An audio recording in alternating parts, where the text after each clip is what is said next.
Hello, welcome to my new video, and today we will very briefly discuss the cells in the heart. Now, it's easy to think of a heart as just a bag of cardiac myocytes, but it's really not. So, in the heart, we have, by volume, predominantly cardiac myocytes. So cardiac myocytes are these big, chunky cells. They are 100 to 200 microns in length, 10 to 30 microns in width, and they're huge. But actually, by numbers, they're certainly not the most common cell that you encounter in the heart. So they only make up 30 to 40% of the cells in the heart, even though by volume, because it's so big, they occupy most of the heart. So, but what else do we have in our hearts? Well, we have cardiac fibroblasts.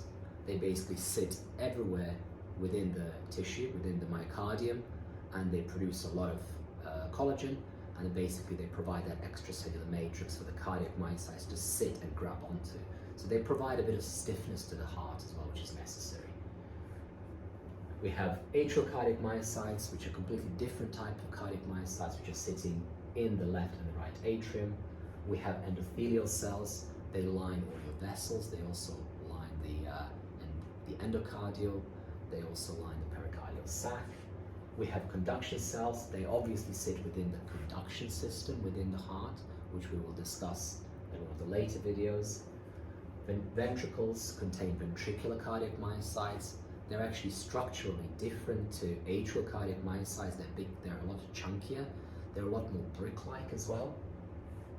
And then we also have a lot of smooth muscle cells, again, lining that vasculature and providing the ability to vasodilate or vasoconstrict.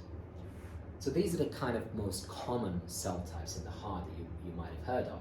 But actually, when we strip off the cardiac myocytes, endothelial cells represent 60% of the cells in the heart, fibroblasts just under 20%, smooth muscle cells just under 10%, and then we've got the hematopoietic derived cells, leukocytes, neutrophils, etc., which sit in there. There's a lot of really interesting research going on into what is the role of these immune cells in the heart, even when our immune system is not necessarily triggered.